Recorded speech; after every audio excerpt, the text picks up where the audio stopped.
তাবারাকাল্লাযী বিয়াদিহিল মুলক ওয়া হুয়া আলা কুল্লি শাইইন কাদির। তাবারাকাল্লাযী বিয়াদিহিল মুলক, তিনি সে মহান সত্তা যার হাতে ক্ষমতা। বলুন, ক্ষমতা কার হাতে?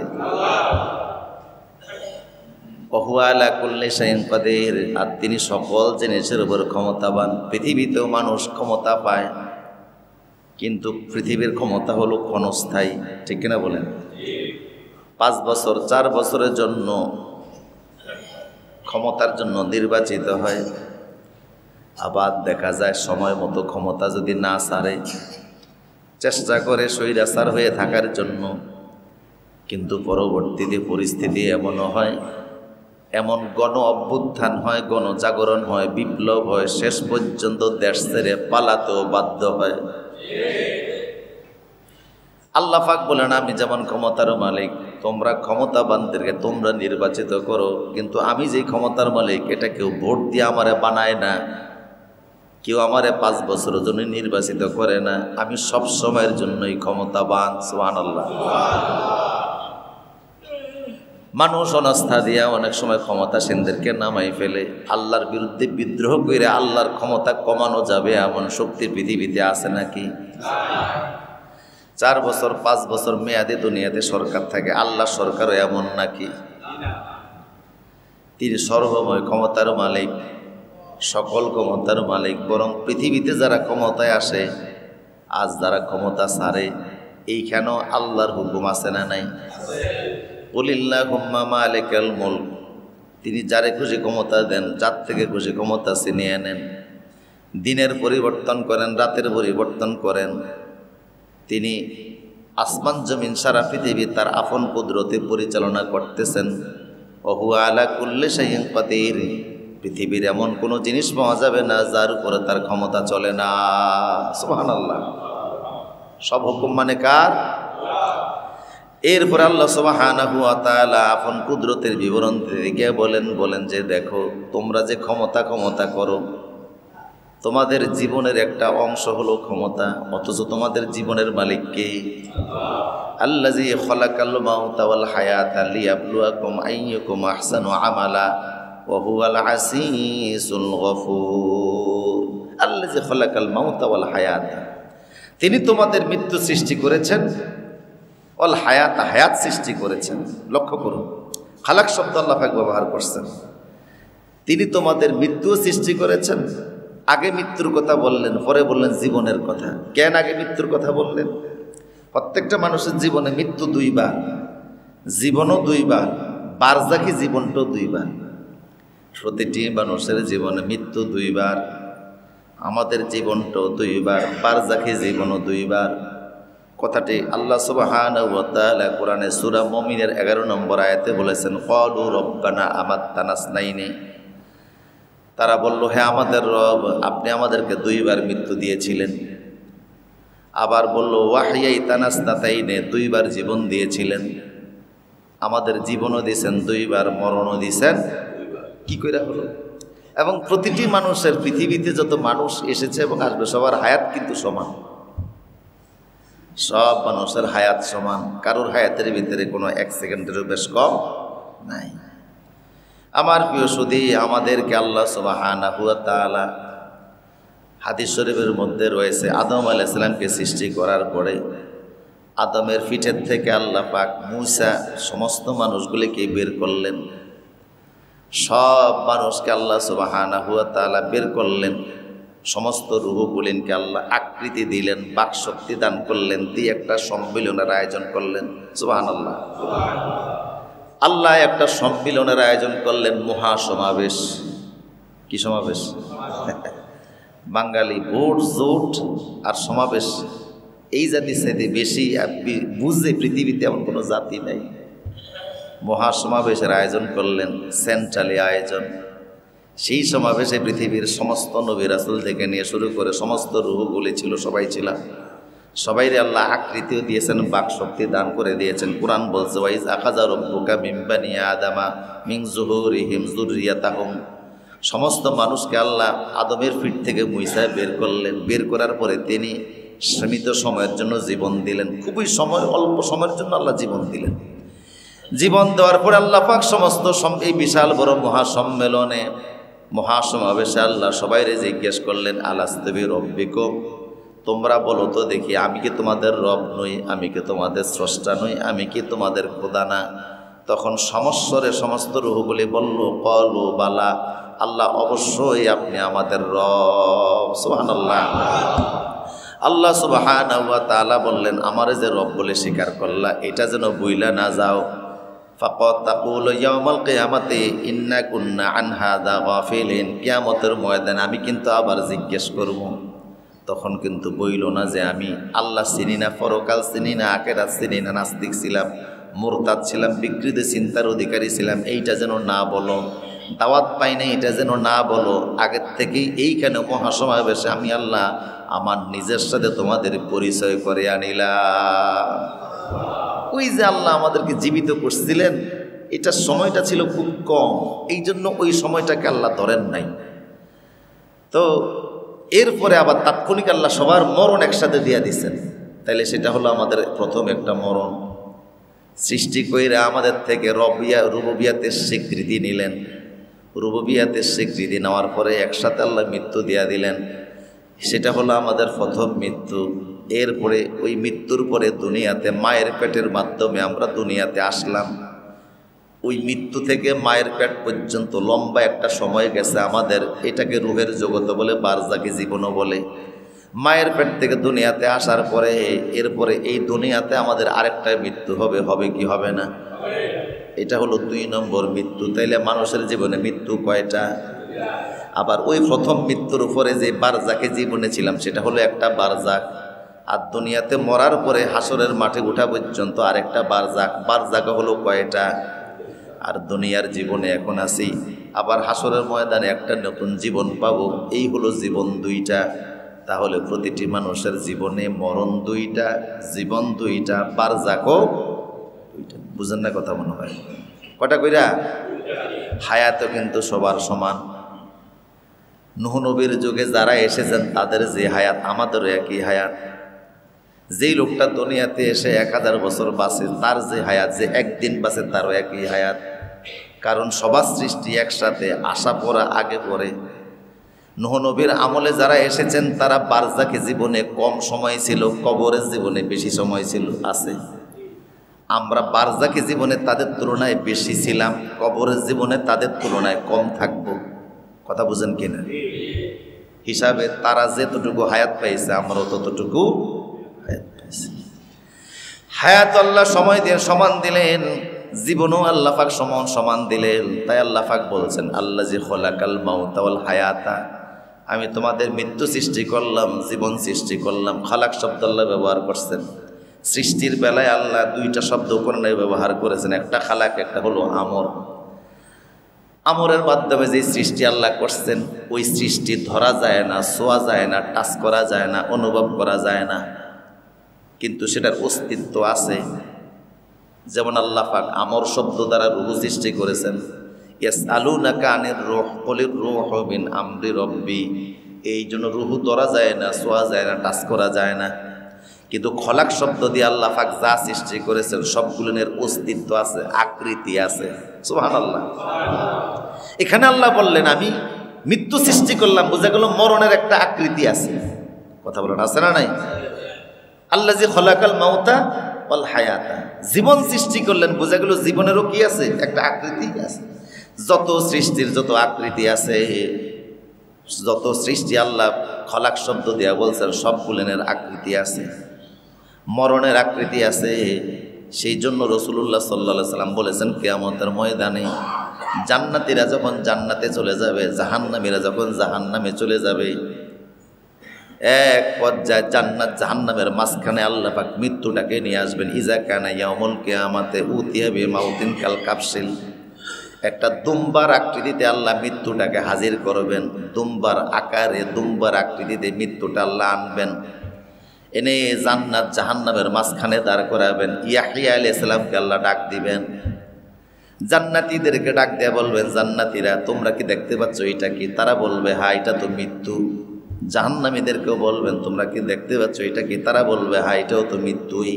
আল্লাহ পাক বলবেন ইয়াহিয়া তুমি মৃত্যুটারে এখন জবাই করে দাও। এখন যারা জাহান্নামে আছে তাদের জন্য আর মৃত্যু নাই, যারা জান্নাতে আছে তাদের আর কোনো মৃত্যু নাই। মৃত্যুটাকে আল্লাহ জবাই করে দিবেন, তখন জান্নাতীরা আনন্দিত হবে, বাইসা গেলাম, মৃত্যু নেই, তার মানে জান্নাত থেকে আর বের হওয়ার সুযোগ।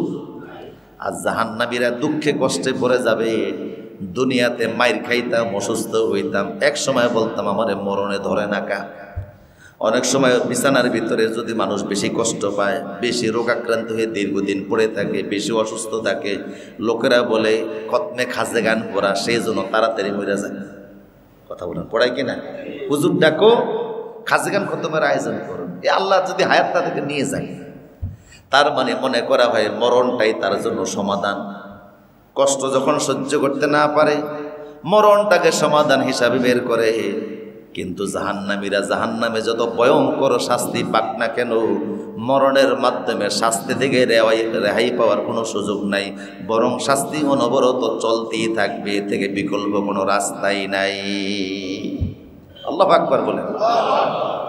তাহলে বোঝা গেল আল্লাহ যে বললেন মরণ সৃষ্টি করলাম, মরণের আকার আছে না নাই? জীবনেরও কিন্তু একটা আকার আছে। জীবনের আকার বিশ্ববাসী দেখছে একবার। হজরতে মুসা আলাইহিস সালাম যখন সাগর পাড়ি দিচ্ছেন, বাহরু কালজুম, বিশাল বড় সাগর পাড়ি দিচ্ছেন, প্রায় এটা 10 মাইল ছিল এটার পাশ। এই পুরাও 10 মাইল লম্বা রাস্তা তিনি পাড়ি দিলেন। ফেরাউন এসেছে, ফেরাউন একটা ঘোড়ার ভিতরে বসা অবস্থায় ছিল। ফেরাউনের ঘোড়াটা ছিল পুরুষ উট, পুরুষ ঘোড়া। এই ফেরাউন যখন চিন্তা করলো সামনে তো পানি, হয়ে গেছে রাস্তা, সে বুঝতে পারছে এটা মুসার রাস্তা, আমার জন্য এই রাস্তা না। আমি যদি নামতে যাই তাইলে হয়তো বা পানি একাকার হয়ে আমার মরণ এখানেই হয়ে যাবে। এই জন্য সে নামতে চায় না। হঠাৎ করে জিবরাইল আলাইহিস সালাম একটা ঘোটকি স্ত্রী জাতি একটা ঘোড়া নিয়ে সামনে হাঁটা শুরু করলেন। ঘোড়ার নিয়ম হলো একটা আরেকটারে দেখলে প্রাণীরা সামনের দিকে আগায়। কথা বুঝতেছেন কিনা? এটা প্রাণীদের নিয়ম, যদি সামনে কাউরে দেখে ওইটার অনুসরণ করে। এটা তো পুরুষ ঘোড়া ছিল, ওই স্ত্রী ঘোড়া দেখা এটা নামা শুরু করছে। ফেরাউন লাগামটাই না ধরতেছে যে ঘোড়া সামনে ছুটে কা, কিন্তু ঘোড়া তো আর মানে না, ঘোড়া সামনে ছুটা শুরু করছে। তো সে যখন আগাইছে, পিছনে ছিল 80,000 বাহিনী, ওইটার দেখা দেখি ওগুলিও নাইমা গেছে। মাঝখানে যাওয়ার পরে রাস্তাকে আল্লাহ পানি বানিয়ে দিয়েছেন। মুফাসসিররা বলে ওই যে ঘোড়াটা জিবরাইলের ছিল এটাই হলো জীবন। জীবন নামক একটা বিষয়কে ঘোড়ার আকৃতি দিয়ে আল্লাহ সাগরের রাস্তার ভিতরে নামিয়ে দিয়েছে। এই ঘোড়াটা যেখানে কদম দিয়েছে সেখানে ঘাস তৈরি হয়েছে, কারণ এটার ভিতরে জীবন ছিল। তার মানে জীবনেরও আকার আছে, মরণেরও আকার আছে না নাই? সেটা আল্লাহ বললেন, আল্লাহ যে খলাকাল মাউতা ওয়াল হায়াতা লিয়াবলুয়াকুম আইয়ুকুম আহসানু আমালা। আকার দিয়ে খালাক দিয়ে যত সৃষ্টি করেছি, আমর দিয়ে যত সৃষ্টি করেছি, সব সৃষ্টির যত আকার আছে, আকারওয়ালা যত সৃষ্টি আছে সব ধ্বংস হবে, নিরাকার আল্লাহ কখনো ধ্বংস হবেন না। সকল সৃষ্টির আকার যিনি দিলেন সে আমার আল্লাহ হচ্ছেন নিরাকার। সুবহানাল্লাহ বলবেন না? আল্লাহ কি নিরাকার, তিনি সকল আকারের স্রষ্টা, তিনি সব আকারের স্রষ্টা। আকৃতি যত সৃষ্টির আছে সব ধ্বংস হবে, আল্লাহ নিরাকার। আমার প্রিয় সদী, এরপরে আল্লাহ সুবহানাহু ওয়া তাআলা বললেন, আল্লাযী খালাকাল সাবআ সামাওয়াতিন তিবাকা মা তারা ফি খালকির রহমানি মিন তাফাউত ফারজি'ল বাসারা হাল তারা মিন ফুতুর সুম্মা রজি'ল বাসারা কাররাতাইন ইয়ানকালিব ইলাইকাল বাসারু খাসিআন ওয়া হুয়া হাসীর। আল্লাযী খালাকা সাবআ সামাওয়াতিন তিবাকা, তিনি আসমান সৃষ্টি করেছেন 7টি, তবে তিবাকা মানে ফাঁকা ফাঁকা কইরা, একটার সাথে আরেকটা মিলিয়ে সৃষ্টি করেন নাই। আসমান 7টা, একটার সাথে আরেকটা মিলানো না, মাঝখানে কি আছে? ফাঁকা আছে। প্রথম যে এই জমিন থেকে প্রথম আসমান পর্যন্ত প্রায় 500 বছরের রাস্তা। প্রথম আসমানটা মোটা হচ্ছে 500 বছরের রাস্তা, আবার প্রথম আসমান থেকে দ্বিতীয় আসমান 500 বছরের রাস্তা। আল্লাহ পাক বললেন, এই যে আসমানকে আমি স্তরে স্তরে সাজাইলাম, মা তারা ফি খালকির রহমান, এগুলি হলো আমার সৃষ্টি। এগুলি কার সৃষ্টি? এই জমিন আমার সৃষ্টি, আকাশ পৃথিবী আমার সৃষ্টি। তুমি দেখো মা তারা ফি খলকির রহমান মিন তাফাউল, আমার সৃষ্টির মধ্যে কোনো ত্রুটি দেখা যায় কিনা, কোনো ভুল দেখা যায় কিনা, আছে? হাল তারা মিন ফুতুর, দেখো আল্লাহ সৃষ্টির মধ্যে ভুল দেখা যায় কিনা। সুম্মার জিআল বাসার, তোমার দৃষ্টিটা বারবার ঘোরাও, বারবার তোমার দৃষ্টিটাকে ঘোরাও, এদিক ঘোরাও ওদিক ঘোরাও, ডানে তাকাও বামে তাকাও, আকাশের দিকে তাকাও জমিনের দিকে তাকাও। হাল তারা মিন ফুতুর, দেখো আমার সৃষ্টির মধ্যে কোনো ভুল আছে কিনা। সুম্মার জিআল বাসারা কারনাতাইন ইয়ানকালিব ইলাইকাল বাসারু খাসিআন ওয়া হুয়া হাসির, বারবার তাকাতে তাকাতে এক পর্যায়ে তোমার দৃষ্টি ব্যর্থ হয়ে ক্লান্ত হয়ে শ্রান্ত হয়ে তোমার দিকে ফিরে আসবে। তারপর আমার সৃষ্টির মধ্যে কোনো ভুল ধরা যাবে না। দেখতে পাচ্ছেন না আসলে ভুল? আল্লাহ সৃষ্টিতে ভুল আছে?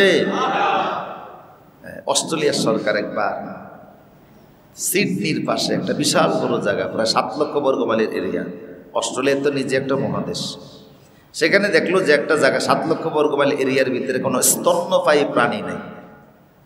স্তন্যপায়ী প্রাণী যেগুলি দুধ খেয়ে, মায়ের দুধ খেয়ে যেগুলি বড় হয়, এই প্রাণী নাই। তো তারা মনে করলো স্রষ্টা এখানে ভুল করছে, এত বিশাল বড় জায়গায় স্তন্যপায়ী প্রাণী দেয় নাই। তো তারা সেখানে নিয়ে কিছু খরগোশ ছেড়ে দিছে, স্তন্যপায়ী প্রাণী। এই খরগোশ যখন বড় হতে লাগলো, এখন এগুলি নিয়ে জ্বালায় পুরা এলাকাবাসীর দেশ ছাড়া শুরু করছে। এগুলিন বড় হইতেছে, মানুষের ফসল খাইতেছে, ক্ষেত খামার নষ্ট করতেছে, বংশ বিস্তার এমনভাবে হয়েছে যে এগুলিনের বংশে চতুর্দিকে এমনভাবে ছড়িয়ে পড়ছে, এখন অন্য অন্য প্রাণী টিকানো কঠিন, ফসল টিকানো কঠিন। সরকার শেষ পর্যন্ত সিদ্ধান্ত নিল যে আমরা এগুলিনকে মেরে ফেলব। তো মারবো কীভাবে এত প্রাণী? ইঞ্জেকশন পুশ করে মারা শুরু করলো। এখন পরিবেশবাদীর আন্দোলন শুরু করলো যে এদের থেকে অন্য প্রাণী এগুলি সংক্রামিত হবে। আবার ইতিমধ্যে যায় খরগোশ এত উৎপাদনের কারণে বিক্রি কইরা টাকা পয়সা আয় রুজি রোজগার করতে এদের আবার ব্যবসা রাস্তায় বসার উপক্রম হয়েছে, ওরাও আন্দোলন শুরু করছে। ত্রিমুখী আন্দোলনে শেষ পর্যন্ত সরকার ক্ষমতা ছাড়তে বাধ্য হয়েছে। তার মানে আল্লাহর ভুল ধরতে গিয়ে নিজেরাই বিপদের মধ্যে পড়ছে। কথা বলেন ঠিক কিনা? আল্লাহ যেখানে যেটা দেওয়ার দরকার সেখানে সেটা ঠিক মতো দিয়েছেন, এই জন্য ওনার সৃষ্টির নৈপুণ্যতার মধ্যে কোনো ভুল। এরপর আল্লাহ পাক বলছেন ওয়ালাকাদ যায়্যানাস সামাআ আদ-দুনিয়া বিমাসাবিহা ওয়া জাআলনাহা রুজুমান লিশ-শায়াতিন ওয়া আ'তাদনা লাহুম আযাবাস সাঈর। দেখো সৃষ্টির মধ্যে যে তোমাদেরকে তাকাতে বলছি, একটা সৃষ্টির বিবরণ আল্লাহ সামনে নিয়ে আসলেন। আমার এত সৃষ্টির দিকে তাকাতে তোমাদেরকে আহ্বান করেছি, একটার দিকে তাকাও। ওয়ালাকাদ যায়্যানাস সামাআ আদ-দুনিয়া, আমি এই দুনিয়ার আসমানটাকে সাজিয়েছি তারকারাজির মাধ্যমে। কিসের মাধ্যমে? আপনারা আমরা রাত্রিবেলা তাকিয়ে দেখি যে তারকা মাছের চোখের মতো মনে হয়, কত ছোট ছোট। অথচ বিজ্ঞান বলে যে একটা তারকা থেকে আরেকটা তারকা কত দূর। শোনো, তোমার দেখতে যদিও দুনিয়া থেকে মাছের চোখের মতো দেখো, এই একটা তারকা থেকে আরেকটা তারকার মাঝখানে মোটামুটি 6-এর পাশে 12টা সৈন্য মাইল দিলে যত বড়, এই দুইটার মাঝখানে দূরত্ব তত বড়।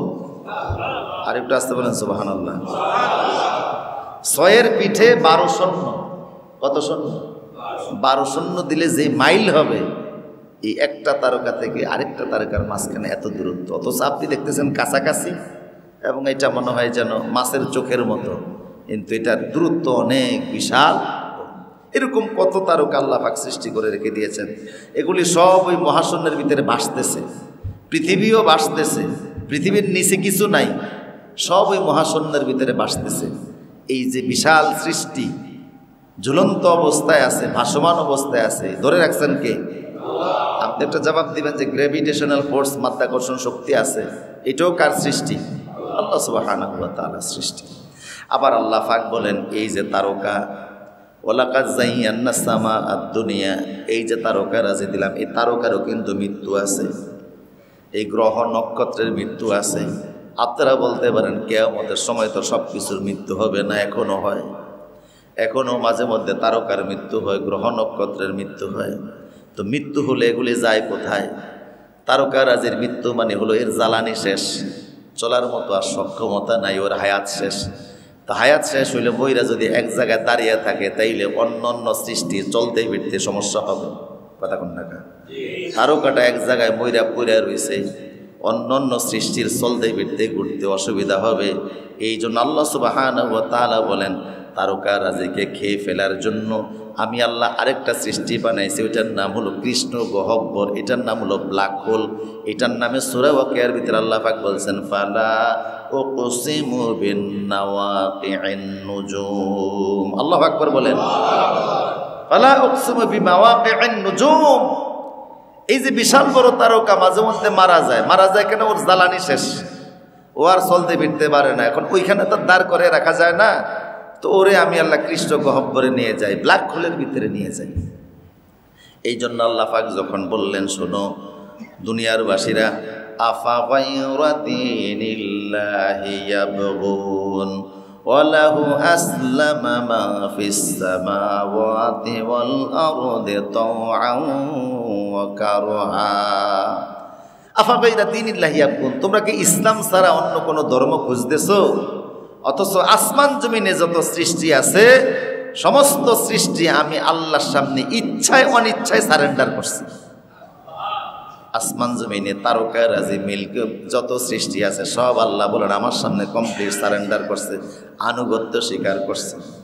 তো একবার মুসা আলাইহিস সালাম আল্লাহকে বলে, আল্লাহ আপনি যে বললেন সৃষ্টি ইচ্ছায় অনিচ্ছায় আপনার সামনে সারেন্ডার করছে, আনুগত্য স্বীকার করছে, আপনারে মাইনা নিছে, এই বিশাল বড় সৃষ্টি যদি আপনার হুকুম না মানে আপনি কি করতেন? কথা বুঝেন না মনে হয়? এই যে বিশাল বড় সৃষ্টি এগুলি যদি আপনারে না মানত, আপনার হুকুম যদি না মানত, আপনি কি করতেন? আল্লাহ বলেন এই সৃষ্টি যদি আমারে না মানত আমি জানোয়ার দিয়ে এগুলি খাইয়া ফেলতাম, জানোয়ারের মাধ্যমে এগুলিকে খাওয়ানোর ব্যবস্থা করতাম। মুসা নবী বলে, আল্লাহ আপনার এত বড় জানোয়ারটা কোথায় আছে? আল্লাহ বলেন এই জানোয়ারের আমি আল্লাহ খাদ্যের মাধ্যমে রিস্কের মাধ্যমে বাঁচিয়ে রাখছি। আগের লোকেরা জানোয়ারের সন্ধান পায় নাই, বর্তমান বিজ্ঞানীরা জানোয়ারের সন্ধান পাওয়া গেছে। সুবহানাল্লাহ। তারা বলে আসমানে আল্লাহ পাক ব্ল্যাক হোল বানিয়ে রাখছেন, কৃষ্ণ গহ্বর, এটা আল্লাহর জানোয়ার। কত তারকা আসমানে মারা যায়, এদেরকে আল্লাহ পৃথিবীতে ফেলেন না, মহাশূন্যে ফেলে দেন না, পৃথিবী ধ্বংস হয়ে যাবে। ওইখানেও রাখেন না, অন্য দেশ চলাচলে সমস্যা হবে। ব্ল্যাক হোলের রেঞ্জের মধ্যে যখন এগুলি চলে যায়, ব্ল্যাক হোল চকলেটের মধ্যে এগুলিকে গিলে ফেলে দেয়। ব্ল্যাক হোল কৃষ্ণ গহ্বর চকলেটের মতো শুষে ফেলে দেয়, খুঁজেও পাওয়া যায় না। ফালা উকসিমু বিমাওয়াকিন নুজুম। আল্লাহর কত প্রাণী আছে, কত জানোয়ার আছে, কথা বুঝতেছেন কিনা? এখন প্রশ্ন হলো আল্লাহ পাক এই যে তারকাগুলি আসমানে বানাইলেন, বুঝলাম তারকার মৃত্যু আছে, তারকা অনেক বিশাল বড়, তে তারকাগুলি কেন বানালেন? মুফাসসিররা বলে 3 কারণে আল্লাহ তারকা বানাইছে। 1 নম্বর কারণ হলো তারকার মাধ্যমে আল্লাহ আসমানটাকে সাজাইছে। সুবহানাল্লাহ। এই বিশাল বড় তারকা দিয়ে ওয়ালাকাদ যায়্যানা সামাআদ দুনিয়া, আসমানকে সুভূষিত করেছেন, সৌন্দর্যমণ্ডিত করেছেন এই তারকারাজির মাধ্যমে। তিনি এই তারকা দিয়া পৃথিবীটাকে এত সুন্দর করছেন, পৃথিবী থেকে দাঁড়িয়ে রাত্রিবেলা যখন আকাশের তারকা দেখেন একটা সৌন্দর্য মনে হয় না? এটা আল্লাহ সৃষ্টির একটা সৌন্দর্য, এইটার জন্য আল্লাহ করছেন। 2 নম্বর কারণ হলো তারকার মাধ্যমে আল্লাহ পথ দেখান। অন্নাজমে ইজা হাওয়া, তারকার মাধ্যমে অন্নাজমে তারকারাজি মানুষের পথ দেখায়। দেখবেন রাত্রিবেলা নাবিকেরা যখন জাহাজ চালায় তখন তারা আসমানের কিছু তারকারাজি দেখে, সেই তারকার মাধ্যমে তারা তাদের পথের সন্ধান খুঁজে পায়। এটা শুধু আসমানের সৌন্দর্য বর্ধন করে না, অনেক নাবিকেরা রাত্রিবেলা যখন পৃথিবীর দিক থেকে দিগন্তে ছুটে বেড়ায়, মহাসমুদ্র ডানে বামে কিছুই দেখা যায় না, কুল কিনারা নাই, তখন তারকার মাধ্যমে তারা দিক নির্ণয় করে। সুবহানাল্লাহ বলবেন না? তারকার মাধ্যমে তারা পথ খুঁজে পায়। তারা দেখে যে ওই আকাশে ওই এই দিকেই তারকাটা আছে, আমার দিকটা এই দিকে। 3 নম্বর হলো আল্লাহ পাক এগুলিকে বানাইছেন উল্কাপিণ্ড। কেন আল্লাহ বানালেন? তারকারাজি থেকে আল্লাহ পাক আগুন নিক্ষেপ করেন জিন শয়তানদের প্রতি। ও আ'তাদনা লাকাদ যায়্যানা সামাআদ দুনিয়া রুজুমান লিশ-শায়াতিন। আল্লাহ সুবহানাহু ওয়া তাআলা এরপরে বলেন লাকাদ যায়্যানা সামাআদ দুনিয়া বিমাসাবিহা ওয়া জাআলনাহা রুজুমান লিশ-শায়াতিন। শয়তানদেরকে আমি আল্লাহ এগুলি নিক্ষেপ করি। কেন আল্লাহ নিক্ষেপ করেন? আদম আলাইহিস সালাম আসমানে যাওয়ার আগে শয়তানগুলি 7 আকাশ পর্যন্ত যাইতে পারত। আদম নবীকে আল্লাহ যখন 7 আসমানে জায়গা করে দিলেন তখন আর শয়তানরা সেখানে যাইতে পারে না। এরপরে তারা অন্য অন্য আসমানে যাইতে পারত, কিন্তু হযরতে ঈসা আলাইহিস সালাম যখন 3য় আসমানে উঠলেন তখন তাদের 3য় আসমানে যাওয়া বন্ধ হয়ে গেছে, কিন্তু তারা প্রথম আসমান 2য় আসমানে যাইতে পারত। এরপরে মুহাম্মদুর রাসূলুল্লাহ সাল্লাল্লাহু আলাইহি ওয়াসাল্লাম যখন যেদিন জন্ম নিলেন সেই দিন আল্লাহ পাক 30 পারা কোরআনকে লৌহে মাহফুজ থেকে এনে প্রথম আসমানে বাইতুল ইজ্জা নামক জায়গার ভিতরে রেখে দিলে। আল্লাহ সুবহানাহু ওয়া তাআলা বলছেন বাল হুয়া কুরআনুম মাজিদুন ফি লাউহিম মাহফুজ। কোরআনের বাইতুল লৌহে মাহফুজ মুহাম্মদ সাল্লাল্লাহু আলাইহি ওয়াসাল্লাম যেদিন জন্ম নিলেন সেই দিন লৌহে মাহফুজ থেকে 30 পারা কোরআনকে একসাথে আল্লাহ সুবহানাহু ওয়া তাআলা বাইতুল ইজ্জা নামক একটা জায়গা, প্রথম আসমানের খুব চমৎকার একটি জায়গা, নান্দনিক হাদিস শরীফের বর্ণনা আসছে, খুবই সুন্দর। ওই প্রথম আসমানের ওই বাইতুল ইজ্জা নামক জায়গার ভিতরে 30 পারা কোরআনকে আল্লাহ পাক নিয়ে আসেন। এই কথাটা আল্লাহ পাক বলেছেন ইন্না আনজালনাহু ফি লাইলাতিন মুবারাকাতিন, বরকতময় রাতে আমি এটাকে আনি। এখন শয়তানগুলি প্রথম আসমান ওয়াজ যাইতে পারে না। আগে যাইতো 7 আসমান, আদম যাওয়ার পরে বন্ধ। 3য় আসমান পর্যন্ত যাইতো, ঈসা নবী যাওয়ার পরে সেটাও বন্ধ। প্রথম আসমানে যাইতো মুহাম্মদ সাল্লাল্লাহু আলাইহি ওয়াসাল্লাম দুনিয়াতে আসার পরে ওইটাও বন্ধ, কারণ 30 পারা কোরআন এখন প্রথম আসমানে। 30 পারা কোরআনকে প্রথম আসমান থেকে 23 বছরে ধীরে ধীরে আস্তে আস্তে রসুলের উপরে আল্লাহ নাজিল করছেন। প্রথম আসমান থেকে আস্তে আস্তে পাঠাইছেন, কিন্তু রসুলের জন্মের দিনে 30 পারা কোরআনকে আল্লাহ প্রথম আসমানে এনে রাখেন। এই জন্য শয়তানগুলি প্রথম আসমানও যাইতে পারে না।